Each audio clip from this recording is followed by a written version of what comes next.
Welcome back, mga kaltab. Ito na naman po ang inyong lingkod, si Mr. Destiny.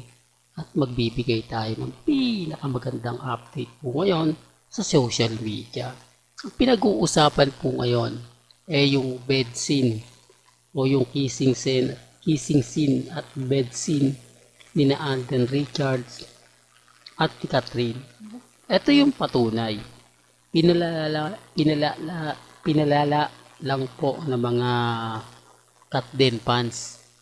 Hindi naman ganun kakomplikado pero sinabi nila wala po, fake news po yun. Mas mahaba pa rin po ang kissing scene nila Mengay at ni Alden Richards sa Imagine You and Me. Di po ba? Kaya nga sabi ko sa inyo, nakakapagtataka kung bakit nga po ba ganun yung mga ginagawa nila, ganun yung mga sinasabi nila. Halatang halata po, mga kaaldab, na ito po yung mga galawang desperado. Ito po yung mga galawang, kumbaga, hindi mo alam kung ano nga po bang gusto nilang ipahiwatig.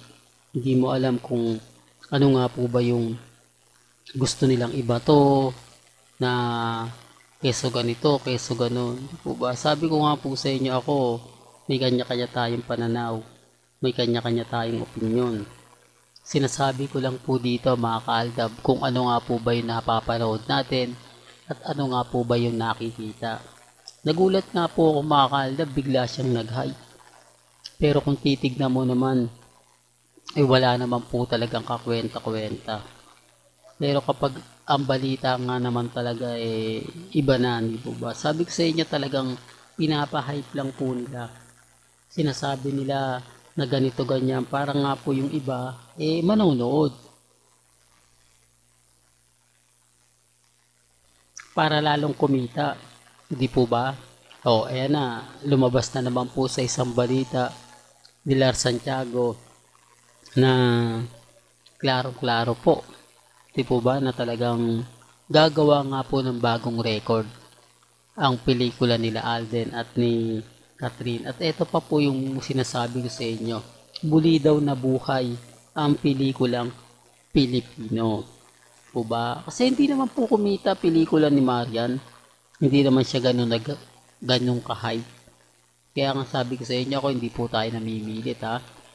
May mga point, mga kaldab, na mautak na rin po yung mga nanonood sa sinehan. Hindi porket ganyan yung sikat na sikat yung artista, tatangkilikin. Depende pa rin po yan sa promotion.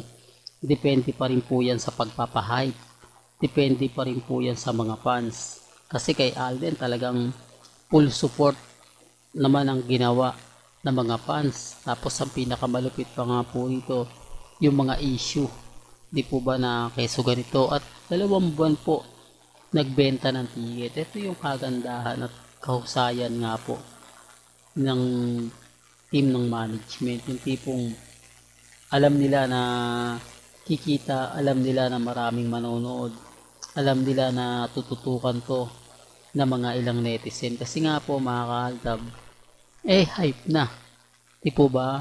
Taktika na talagang epektibo. Biruin mo, mag-shooting pa lang kayo, pero pwede ka nang magbenta ng ticket.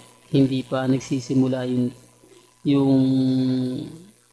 shooting nyo, may bentahan na. Kaya nga po, pagkatapos ng shooting, o pagkatapos nga po sa Canada, pag uwi nga po ng Pilipinas, tapos yung mga kwento na napakaganda raw, syempre ma-hype ka. Mapipilitan kang bumili ng ticket o magpapa-reserve ka na makakuha ka na online. Tapos sasabihin po nila, mga kaaldab, na keso ganito, ano po mananalo? Di po ba? Kaya eto pa po, tama naman po yung mga sinasabi ng iba na hindi po kayang tapatan ang Imagine You and Me. Kung ikukumpara nga po ang pera nung 1 billion sa 1 billion ngayon noong 2016, malaki talaga yung diferensya. Pero syempre, yun pa rin yan di po ba? Kaya sabihin natin na 1M, iisang pera lang daw po yun. Pero hindi nila alam yung gastusin ng mga panahon ng 2016. Di po ba? Kaya nga po sabi ko sa inyo, pag sila nagsalita, pag sila nag-react, hindi mo pwedeng batikusin. Hindi mo pwedeng, kumbaga,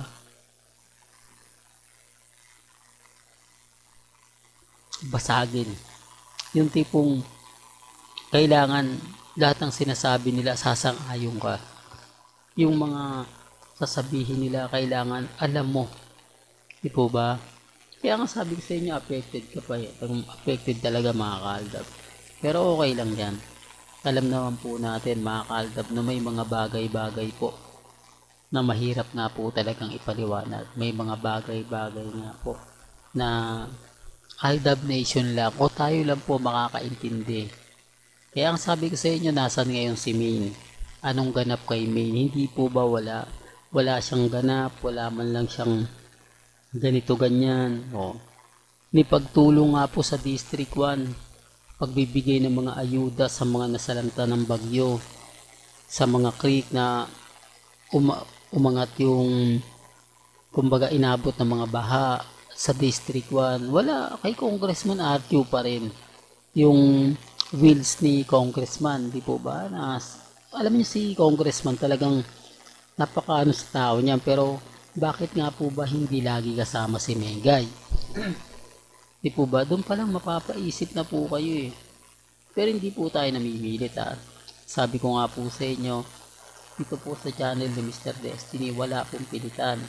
Kung ano po yung paniniwala po ninyo, kung ano po yung sa tingin po ninyo, ang pinaniniwalaan, nire-respeto natin yan at ginagalang. Kumbaga, basta pagdating sa punto na ganyan, pabor man o hindi, kailangan updated po kayo. Kaya nga po marami nagagalit sa akin, marami naiinis sa akin na kapag si Mr. Destiny nagbibigay ng balita, maraming tinatamaan. Totoo naman po, kasi kung hindi ko to gagawin, kung hindi ko po ipapahayag yung mga nalalaman natin, maraming mga Aldab Nation ang kumbaga susuko na. Maraming Aldab Nation ang mawawala na. Dahil nga po sa mga sinasabi nilang wala naman pong kakwenta-kwenta at katotohanan.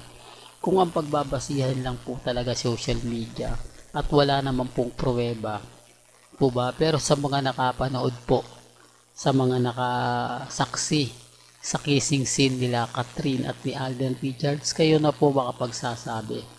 Hindi po ba, hindi siya ganun kainit, hindi siya ganun ka-intense, nakatalikod pagkatapos wala na. Hindi po katulad kila Mengay at kay Alden sa iyam, talagang yung kissing scene nila talagang sapul na sapul mo, talagang ramdam na ramdam mo. Di po ba? Pero hindi po ako namimilit, siyempre. Kumbaga, sasabihin naman nila, nasasabi mo lang yan kasi Aldab ka. Nasasabi mo lang yan kasi kay Mengay at kay Tisoy. Pero ang sinasabi ko lang po rito, yung totoo. Real talk yan mga ka-Aldab. Well, hanggang dito na lang po ang ating latest updates. Kaya kung gusto nyo pa po ng pinaka-latest at sariwang update, abay tumutok lang po kayo dito po sa channel ni Mr. Destiny para updated po kayo sa mga bago at sa mga latest po na i-upload po natin maya-maya lang. Kaya kung bago ka lang sa channel na to at isa kang true-blooded Aldab Nation na nagmamahal kina Mengay at Tisoy, tama po ang channel na pinuntahan mo, kaya consider na po kitang bagong subscriber. At huwag mong kalimutang i-share ang mga video po natin sa mga mami, sa mga titas, at sa mga senyor. Hanggang sa muli, salamat po sa panonood at pakikinig.